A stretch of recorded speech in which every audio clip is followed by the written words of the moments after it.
Hello everyone, कैसे आप सब लोग? आई होप आप अच्छे होंगे। इस वीडियो में हम अपनी सीरीज को आगे बढ़ाने वाले हैं कि ऐसी सीरीज चल रही है जहां पे हम 10 मिनट के अंदर एक कॉन्सेप्ट सीखते हैं और उससे रिलेटेड प्रीवियस ईयर क्वेश्चंस करके अपने 4 नंबर को नीट के लिए सिक्योर करते हैं। चलिए आपके सामने टॉपिक प्रस्तुत कर रहा हूं अब की बार का इलेक्ट्रॉन एफिनिटी। नाम से मतलब निकालिए, इलेक्ट्रॉन के लिए मोहब्बत।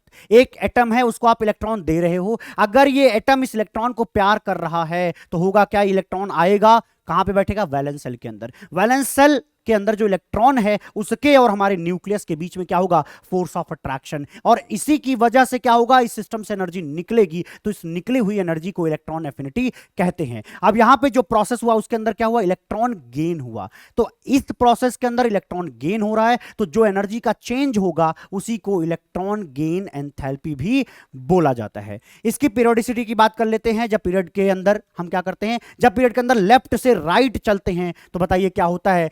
इफेक्टिव न्यूक्लियर चार्ज बढ़ता है। बोलो बढ़ता है क्या? अरे भैया, जब लेफ्ट से राइट जाते हो नंबर ऑफ प्रोटॉन बढ़ रहे होते हैं लेकिन सेल नंबर सेम रहता है। उस कंडीशन में हम बोलते हैं इफेक्टिव न्यूक्लियर चार्ज क्या है भैया? ज्यादा है। अगर इफेक्टिव न्यूक्लियर चार्ज ज्यादा है तो बताइए क्या होगा? इलेक्ट्रॉन एफिनिटी भी क्या होगी? ज्यादा होगी। क्यों? क्योंकि भैया मान लो एक एटम है जहां पे नंबर ऑफ प्रोटॉन कम है, एक दूसरा एटम है जहां पे नंबर ऑफ प्रोटॉन ज्यादा है, तो भैया इलेक्ट्रॉन लाके यहां तुम रखोगे कहां पे? जहां पे ज्यादा प्रोटॉन है। तो उस इलेक्ट्रॉन और ज्यादा नंबर ऑफ प्रोटॉन जहां होंगे उसके बीच में ज्यादा फोर्स ऑफ अट्रैक्शन। अगर ज्यादा फोर्स ऑफ अट्रैक्शन तो उतनी ज्यादा वहां से एनर्जी निकलेगी। मींस दैट उसका इलेक्ट्रॉन एफिनिटी क्या होगी? ज्यादा होगी। ये कंडीशन कब लगानी है?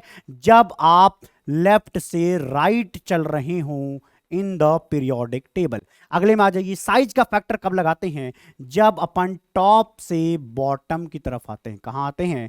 जब अपन टॉप से बॉटम की तरफ आते हैं तब फैक्टर लगाया जाता है साइज का। ध्यान रख पाएंगे? बोलो भैया, ध्यान रख पाएंगे? Yes sir. साइज बढ़ेगा। अरे भैया, ऊपर से नीचे आएंगे ग्रुप के अंदर साइज बढ़ेगा। साइज क्यों बढ़ रही है? क्योंकि लगातार नए नए सेल जुड़ते जा रहे हैं। अगर साइज बढ़ेगी तो न्यूक्लियस और आने वाले इलेक्ट्रॉन के बीच में दूरी बढ़ जाएगी, तो ज्यादा फोर्स ऑफ अट्रैक्शन नहीं होगा। अगर ज्यादा फोर्स ऑफ अट्रैक्शन नहीं होगा तो ज्यादा एनर्जी नहीं निकलेगी। मींस दैट इलेक्ट्रॉन एफिनिटी क्या हो जाएगी? कम हो जाएगी। आपके सामने एक एग्जांपल लूंगा मैं, फ्लोरीन एंड क्लोरीन। यहां पे गलतियां ना करें इसलिए हमने यही वाला एग्जांपल उठा लिया है। देखिए हमने क्या किया, इलेक्ट्रॉन हम दे रहे हैं इस फ्लोरीन को, क्लोरीन को भी हम एक इलेक्ट्रॉन दे रहे हैं। जब फ्लोरीन इलेक्ट्रॉन लेगा तो एक एनायन F नेगेटिव बनाएगा, एक इलेक्ट्रॉन पा करके ये Cl नेगेटिव बनाएगा, है ना भैया? इलेक्ट्रॉन पे नेगेटिव चार्ज है तो वो एटम पे जाके क्या देगा? नेगेटिव चार्ज ही देगा। अब हमें बात ये करनी है कि इलेक्ट्रॉन को पा करके ज्यादा खुश कौन है? तो फ्लोरीन यार साइज में छोटा होता है, उसका जो बाहरी सेल है वो सेकंड सेल है, लेकिन क्लोरीन के केस में जो बाहरी सेल है वो थर्ड सेल और वो बड़ा है। यहां पर भी 7 इलेक्ट्रॉन है इसके बाहरी सेल में, इसके बाहरी सेल में भी 7 इलेक्ट्रॉन है। हुआ कुछ ऐसा है कि ये फ्लोरीन मान लो मुंबई में रहता है, क्लोरीन कहां रहता है भैया? इधर दिल्ली में रहता है। तो ये छोटे छोटे रूम हमारे मुंबई में, ठीक है? वहां पे क्या हुआ? इलेक्ट्रॉन आ रहा है। इलेक्ट्रॉन कौन है? बाहर से आया हुआ उसका एक रिश्तेदार। वहां पे फ्लोरीन के घर में जाता, देखता अरे भाई यहाँ पे तो 7 लोग प्रेजेंट हैं, तो उसका खुद का मन नहीं होता। वो सोचता यार ये लोग हमें रिपेल कर बैठेंगे, और होता कुछ ऐसा ही है। साइज के छोटे होने की वजह से यहाँ इलेक्ट्रॉन डेंसिटी ज्यादा है। अगर इलेक्ट्रॉन डेंसिटी ज्यादा है तो आ रहा इलेक्ट्रॉन रिजेक्शन फील करेगा, वहां पे ज्यादा प्यार मोहब्बत नहीं मिलेगी। तो इस कंडीशन में ज्यादा इज्जत ना होने की वजह से, ज्यादा फोर्स ऑफ अट्रैक्शन ना होने की वजह से हम ये कहेंगे कि यहां पर एनर्जी ज्यादा नहीं निकल पाएगी। लेकिन यहां क्लोरीन के केस में क्या होगा? क्लोरीन की साइज बड़ी है। अगर बड़ी है तो दिल्ली दिलवालों की, उसका घर बहुत बड़ा है। बाहर से इलेक्ट्रॉन आया, उसका रिश्तेदार है, उसने बोला ठीक है भैया तुम भी रह लो, घर हमारा बड़ा है, कोई दिक्कत नहीं है। तो यहां पर उसको इलेक्ट्रॉन को मिल रही है इज्जत। अगर इज्जत मिल रही है मेरे भाई तो यहां पर फोर्स ऑफ अट्रैक्शन ज्यादा। अगर फोर्स ऑफ अट्रैक्शन ज्यादा तो यहां पर एनर्जी ज्यादा निकलेगी। इस तरीके से एक्सप्लेन किया जाता है। मींस दैट इलेक्ट्रॉन एफिनिटी किसकी ज्यादा है भाई? अरे बोलो भाई, इलेक्ट्रॉन एफिनिटी किसकी ज्यादा है? क्लोरीन की ज्यादा है with respect to fluorine. Electron affinity के ज्यादा होने का क्या सेंस होता है? आप ये कहेंगे कि क्लोरीन इलेक्ट्रॉन पाकर के बहुत खुश हुआ और उसने बहुत ज्यादा एनर्जी निकाल के दी विद रिस्पेक्ट टू फ्लोरीन की। आपके सामने प्रस्तुत करता हूं दो ये टेबल, सुनिएगा भैया ध्यान से। जो कहानी आपने यहां सुनी कि क्लोरीन का क्या होता है? इलेक्ट्रॉन एफिनिटी ज्यादा। किसका? अरे बोलो यार, क्लोरीन का ज्यादा। क्लोरीन कहां पे है? थर्ड सेल के अंदर। अरे भैया ये कहां पे है? ये थर्ड सेल के अंदर, थर्ड पीरियड के अंदर। ये कहां भैया? सेकंड पीरियड के अंदर। ये भाई साहब सेकंड पीरियड के अंदर, समझ गए ना? तो क्या करना है, जैसे फ्लोरीन क्लोरीन का ऑर्डर है उसी तरीके से बाकी पर भी यही ऑर्डर आपको चिपका देना है। एक्सप्लेनेशन सेम होगा। आगे आ जाते हैं, एक चीज पढ़ते हैं। स्टेबल इलेक्ट्रॉनिक कॉन्फ़िगरेशन अगर किसी एटम के पास है तो क्या वो बाहर से दिया हुआ इलेक्ट्रॉन लेना चाहेगा? नहीं लेना चाहेगा। वो कहेगा मैं पहले से स्टेबल हूं, मैं अपने आप को डिस्टेबलाइज क्यों करूंगा? तो उस कंडीशन में क्या होगा? उस एटम को आपको इलेक्ट्रॉन भी देना पड़ेगा और बाहर से एनर्जी देनी पड़ेगी, क्योंकि आप जबरदस्ती कर रहे हो। वो पहले से स्टेबल था, उसको इलेक्ट्रॉन नहीं चाहिए, तो वो क्या कहेगा, अगर इलेक्ट्रॉन दे रहे हो तो मुझे रिश्वत दो, मैं बाहर से एनर्जी भी खाऊंगा। इस कंडीशन में क्या होगा मेरे भाई, डेल्टा एच पॉजिटिव, वो बाहर से एनर्जी खाएगा और ये प्रोसेस एक्सोथर्मिक हुआ। क्लियर है जी? यस। ये कहानी कहां देखने को मिलती है, जहां पे स्टेबल इलेक्ट्रॉनिक कन्फिग्रेशन हो, और स्टेबल इलेक्ट्रॉनिक कन्फिग्रेशन हमने पढ़ा हुआ कहां कहां देखने को मिलता है, fully filled and half filled के अंदर दिखाई देता है। चलिए आपके सामने प्रस्तुत करता हूं, कुछ लोग देखिएगा। यहां पे बताइए कहां पर पॉजिटिव आने के चांस हैं, कहां पर इलेक्ट्रॉन को रिजेक्शन मिलेगा। तो आप कहेंगे देखो भैया, ये जो बेरिलियम है, बेरिलियम के केस में आता है 2s2, तो इसका भी पेट भरा हुआ है। यहां पर नाइट्रोजन के केस में आता है 2p3, इसका पेट आधा भरा है। हाफ फिल्ड होने की वजह से ये भी इलेक्ट्रॉन को नहीं चाहता क्योंकि ये स्टेबल है। तो क्या होगा, यहां पे आपको नाइट्रोजन को इलेक्ट्रॉन भी देना पड़ेगा और बाहर से एनर्जी भी देनी पड़ेगी। इसका मतलब यहां कंडीशन में डेल्टा एच पॉजिटिव है, इलेक्ट्रॉन को प्यार नहीं करते। सेम कहानी नियॉन के साथ है भैया। यहां पे क्या होगा, 2p6। अब सोच के देखो, इसका तो पूरा घर ही भरा पड़ा है, उसका पेट भरा पड़ा, अगर इलेक्ट्रॉन आप बाहर से दे भी रहे हो तो एनर्जी भी देना पड़ेगा। तो कहां कहां हुआ, नियॉन, नाइट्रोजन और बेरिलियम के केस में पॉजिटिव मिलता है, बाकी के जो लोग हैं वहां पे नेगेटिव मिलता है। बाकी के लोग इलेक्ट्रॉन दोगे तो रिसीव करेंगे, कोई दिक्कत नहीं है। यहीं पे मैं एक फैक्टर पढ़ा देता हूं, लिथियम और बोरॉन पे क्वेश्चन आता है। लिथियम और बोरॉन को बहुत ध्यान से सुनिएगा। लिथियम के केस में क्या है भैया, S1, यहां पे क्या है भैया, P1। क्या है, S1 और P1। आपसे मैं पूछता हूं, आप इलेक्ट्रॉन दे रहे हो तो इलेक्ट्रॉन कहां जाएगा, इलेक्ट्रॉन जाएगा S ऑर्बिटल में, यहां दोगे तो P ऑर्बिटल में। बताओ इलेक्ट्रॉन आसानी से कौन रिसीव करेगा, एस ऑर्बिटल। आपने पढ़ा होगा वो न्यूक्लियस के बहुत करीब होता है, पेनिट्रेशन इफेक्ट अच्छा होता है। अगर न्यूक्लियस के बगल में रहता है एस ऑर्बिटल तो वहां इलेक्ट्रॉन दोगे तो ज्यादा होगा force of attraction. Means that ये लिथियम अपने आप को इलेक्ट्रॉन दे करके लिथियम नेगेटिव बना करके प्रॉफिट में आएगा, इसमें आएगा भैया, प्रॉफिट में आएगा। लेकिन बोरॉन अपने आप को बोरॉन नेगेटिव बनाने में उतना प्रॉफिट नहीं कमा पाएगा। समझ में आया क्या?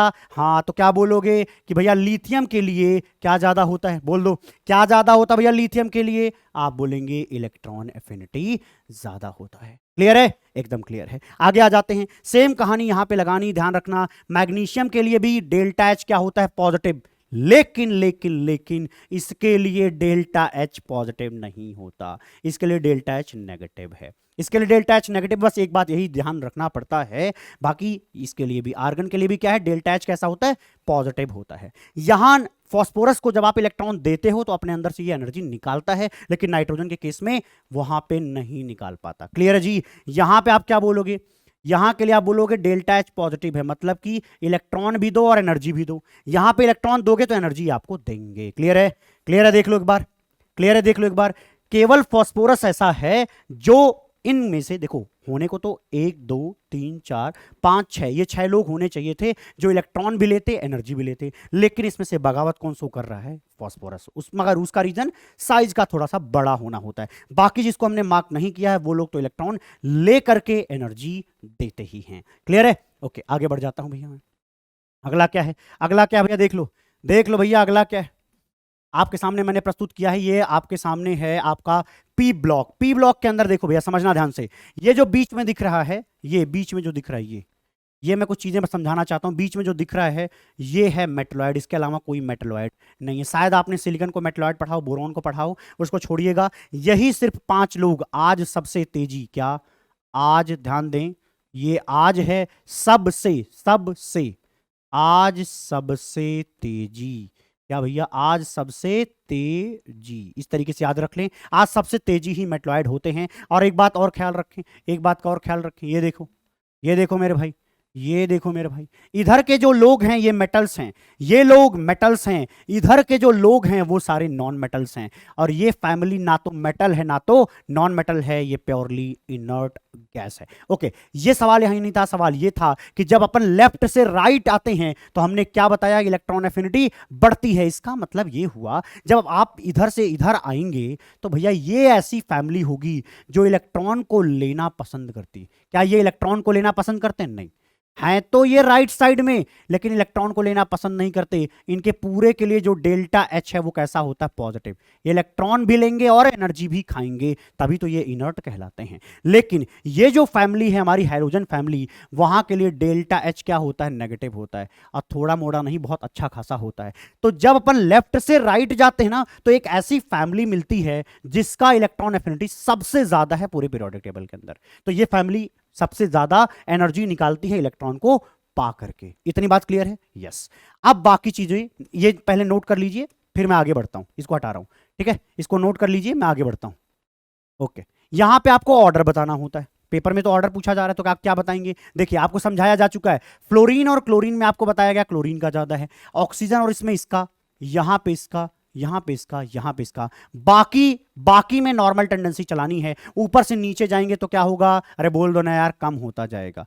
बोल दो ना भैया, क्या होता जाएगा? कम होता जाएगा। तो बाकी में इलेक्ट्रॉन एफिनिटी का ये ऑर्डर आता है। शायद आपके दिमाग में चीजें टिक गई हों, और इससे ज्यादा क्या ही पूछा जाएगा यार, यही पूछा जाता है। ठीक, अब मैं आपके सामने कुछ स्टेटमेंट्स प्रस्तुत कर रहा हूं। पहला है, oxygen has minimum electron gain enthalpy in family. ये जो ऑक्सीजन है वो सल्फर से तो कम है ही है, बल्कि मैं ऐसा कहूंगा ये ऑक्सीजन ना पूरी फैमिली में सबसे कम इलेक्ट्रॉन एफिनिटी रखता है। ये स्टेटमेंट बता रहा है, ठीक है, सबसे कम इलेक्ट्रॉन एफिनिटी रखता है। अगली चीज क्या है? Halogen family has maximum electron gain enthalpy in the periodic table. ये तो मैं बता चुका हूं। अगला क्या है? एनी एलिमेंट फ्रॉम ग्रुप 17, ये ग्रुप 17 है। ग्रुप 17 का कोई सा भी एलिमेंट ले लो, कोई सा भी एलिमेंट। सबसे कमजोर कौन है? सबसे कम किसके लिए आता है? आयोडीन के लिए, लेकिन इसका भी इलेक्ट्रॉन एफिनिटी इन सबसे ज्यादा है, ठीक है। तो यही लिखा गया है कि is higher electron affinity with respect to other element in the periodic table. Concept समझ में आया? आनंद आया? यस। आगे बढ़ जाता हूं, कुछ क्वेश्चंस करवा देता हूं आपके सामने। पहला क्वेश्चन लेकर के मैं आया हूं कुछ इस तरीके का, थोड़ा बड़ा क्वेश्चन दिखेगा, पढ़ करके आप समझ लीजिए पहले, है ना। पढ़ के समझिएगा क्या लिखा है। लिखा है the formation of oxide ion. अच्छा, मैं इसका पीछे का कॉन्सेप्ट समझाता हूं, आनंद आ जाएगा। यहां पे पढ़ो, ऑक्सीजन को एक इलेक्ट्रॉन दिया तो हुआ क्या? O नेगेटिव बना। इस कंडीशन में एनर्जी क्या हुई है? देखिएगा, एनर्जी निकली है, एक्सोथर्मिक है। एनर्जी क्या हो रही है? निकल रही है। ऑब्वियसली कोई बात नहीं, न्यूट्रल था, इलेक्ट्रॉन पाया। लेकिन जब O नेगेटिव बन गया, फिर जब आपने इलेक्ट्रॉन दिया तो होगा क्या? ऑक्सीजन की खोपड़ी पे पहले से नेगेटिव चार्ज है, पहले से वहां इलेक्ट्रॉन मौजूद है। बाहर से इलेक्ट्रॉन आएगा तो जो आएगा इलेक्ट्रॉन और जो पहले था उनके बीच में रिपल्सन होगा। और अगर रिपल्सन होगा तो उस कंडीशन में रिपल्सन को मिनिमाइज करने के लिए आपको बाहर से एनर्जी देनी पड़ेगी। तो आपको क्या करना पड़ा? बाहर से एनर्जी देखिए देनी पड़ी। इसीलिए क्या लिखा है? ये क्या है? एंडोथर्मिक प्रोसेस है। तो ध्यान रखेंगे भैया, ए से अगर ए नेगेटिव बन रहा है तो मान लो अगर यहां पे एनर्जी निकल रहा है, तो यहां पे क्या एनर्जी निकल रहा है? यहां पे एनर्जी निकल रहा है। लेकिन एक बात की गारंटी है कि अब अगर ए नेगेटिव को इलेक्ट्रॉन देने तुम चले गए, क्या क्या? ए नेगेटिव को तुम इलेक्ट्रॉन देने चले गए तो A2 नेगेटिव बनाने के प्रोसेस में आपको बाहर से एनर्जी भी लगानी पड़ेगी, मतलब डेल्टा H पॉजिटिव होगा। समझ गए? तो ये सेकंड इलेक्ट्रॉन गेन एंथैल्पी, इसको क्या लिखते हैं? इस चीज को लिखते हैं second electron gain enthalpy. Electron gain enthalpy. अरे भाई, दूसरा इलेक्ट्रॉन जा रहा है ना, पहला तो चला गया। दूसरा इलेक्ट्रॉन जब आप पाते हो तो वहां पर हमेशा क्या आएगा? पॉजिटिव आएगा, हमेशा पॉजिटिव आएगा। मतलब कि जब आप दूसरा इलेक्ट्रॉन लोगे उस टाइम पे आपको बाहर से एनर्जी देनी पड़ती, हमेशा, ऑलवेज देनी पड़ती है। यही चीज यहां पे सवाल के माध्यम से आपको पूछा भी जा रहा है। तो चलिए, आपका एक कॉन्सेप्ट भी यहां पे क्लियर हो चुका है। पढ़ लीजिए, पढ़ लीजिए, जल्दी पढ़िएगा, क्वेश्चन को पढ़ लीजिए। क्या लिखा है? लिखा है कि this process of formation of O2 negative in the gas phase is unfavourable even though O2 negative is isoelectronic with neon. It is due to the fact that, पढ़ करके समझ जाइएगा, इसमें यही लिखा होगा कि जो ऑक्सीजन है, क्योंकि उसने पहले से एक इलेक्ट्रॉन गेन कर लिया यहां पे, तो बाहर से अब इलेक्ट्रॉन लेना इसके लिए थोड़ा मुश्किल है। तो अगर इलेक्ट्रॉन दे रहे हो तो बाहर से एनर्जी भी देनी पड़ेगी, ठीक है। ऑप्शन आप खुद छांटेंगे। चलिए, आपके सामने अगला प्रस्तुत कर दिया, पढ़िए क्या लिखा है। क्वेश्चन को पढ़िए, क्या लिखा है? Which one of the following arrangements represent the correct order of least negative to most negative electron gain enthalpy. देखो, most negative electron gain enthalpy का मतलब खूब ज्यादा एनर्जी निकली हो, least negative electron gain enthalpy का मतलब कम एनर्जी निकली हो, ठीक है। एग्जांपल के तौर पे आप देख सकते हैं यहां पर किसके लिए? कैल्शियम। यहां पर आप चाहें तो लिख सकते हैं फ्लोरीन, ऑक्सीजन, कार्बन, और क्या लिखा है? एल्युमिनियम, और लिखा है कैल्शियम। एल्युमिनियम और कैल्शियम। सिंपली बोलें तो भैया देखो यार, आप क्या कर रहे हो यार? आप यहां से इधर जा रहे हो, लेफ्ट टू राइट जा रहे हो, तो क्या होगा? बढ़नी चाहिए। क्या होगा? बढ़नी चाहिए। इस तरीके से सबसे ज्यादा फ्लोरीन का यहां पे, फिर यहां पे तो आपको कोई दिक्कत नहीं आ रही है, लेकिन यहां पे एक बार देख लीजिए, कैल्शियम के अंदर आप क्या बोलेंगे भैया? कैल्शियम में आएगा H2 लास्ट में। यहां पे एल्युमिनियम के केस में आएगा P1। आएगा कि नहीं आएगा? होगा क्या, इलेक्ट्रॉन आप दोगे, ये इलेक्ट्रॉन भाई साहब लेना ही नहीं चाहेंगे, क्योंकि कहेंगे भैया मेरा तो पेट भरा हुआ है, मेरा एस ऑर्बिटल पूरा भरा हुआ है, तो इलेक्ट्रॉन नहीं चाहते, इसको पीछे रख दो। तो ये ऑप्शन कहीं दिख रहा है, वो आगे ये पीछे, ये ए ऑप्शन सही है। अगला सवाल देखते हैं, what is the value of electron gain enthalpy of Na+? हमें Na+ का इलेक्ट्रॉन गेन एंथैल्पी निकालना है, मतलब कि हम इलेक्ट्रॉन दे दें, अगर इलेक्ट्रॉन देंगे तो क्या बन जाएगा, न्यूट्रल। अरे भैया प्लस को एक इलेक्ट्रॉन दिया, न्यूट्रल बन जाएगा। क्या दिया है, इफ, सवाल में दिया if ionisation energy, first ionisation energy of sodium is this, तो अच्छा इसकी वैल्यू बतानी है, बड़ा आसान है। देखो इन्होंने कहा कि Na+ को जब इलेक्ट्रॉन दिया तो ये बन गया, लेकिन आप सोच के देखो, आप सोच के देखो आयनाइजेशन के अंदर क्या करते हैं, सोडियम होगा न्यूट्रल एटम, वहां से आप एक इलेक्ट्रॉन निकालते हो, निकालने के बाद Na+ बनाते हो। इसका मतलब ये हुआ कि जितनी एनर्जी यहां निकली थी उतनी ही एनर्जी यहां देनी पड़ेगी आयन बनाने के लिए। तो देखो आयनाइजेशन एनर्जी में आप क्या करते हो, एनर्जी देते हो, लगाते हो, इसलिए यहां पे पॉजिटिव है। लेकिन इलेक्ट्रॉन गेन एंथैल्पी में एनर्जी निकलेगी यहां पे इस वाली कंडीशन में, इसलिए माइनस में वैल्यू आएगी, सेम डिजिट बट माइनस में वैल्यू होगी। आ जाइए अगला देख लेते हैं। अगला सवाल आपके सामने ये प्रस्तुत है, for the electron affinity of halogens which of the following is correct. तो हैलोजेंस के लिए लिख देता हूं, आप खुद लिख लेंगे। देखिएगा क्या होता है, fluorine, chlorine, bromine, iodine. Fluorine और क्लोरीन में क्लोरीन का ज्यादा है, इनमें इस तरीके से ज्यादा होता है। अगर इसका सही से ऑर्डर बनाया जाए तो क्या होगा, क्लोरीन का सबसे ज्यादा, फिर फ्लोरीन, और इसके बाद क्या आएगा, ब्रोमीन, और इसके बाद आयोडीन। मैं आपको इतना योग्य समझता हूं कि आप ऑप्शन खुद ढूंढ लेंगे, ठीक है। लेकिन चलिए यहां पे एक बार बता देता हूं, यहां पे इन्होंने देखो एक लाइन इसलिए डाली है, दस the process of formation of O2 negative in gas phase is unfavourable even दो O negative is isoelectronic with neon. कहना वो क्या चाह रहे हैं पता है, कि देखो जब O नेगेटिव से आप O2 नेगेटिव बना रहे हो ना, तो एक्चुअली ये नियॉन का इलेक्ट्रॉनिक कन्फिगरेशन गेन कर रहा है, इसका मतलब ये स्टेबल हो रहा है। अगर ये स्टेबल हो रहा है तो इसको एनर्जी निकालनी चाहिए थी। इसके लिए ऑप्शन देखिए कौन सा सही है, ए। क्या रीजन बताया गया, वो उसका एक्चुअल रीजन है कि इलेक्ट्रॉन रिपल्सन, यहां पे क्या हो रहा है, इलेक्ट्रॉन को लेने में रिपल्सन हो रहा है। Electron repulsion overweighs the stability gain by achieving noble gas configuration. वो कह रहा है जितने का फायदा नहीं हो रहा है उससे ज्यादा उसका घाटा हो जा रहा है रिपल्सन की वजह से। इस वजह से ऐसी चीज यहां पे देखने को मिल रही है। मिलते हैं आपको अगली वीडियो में, तब तक के लिए खुश रहिए, प्रसन्न रहिए।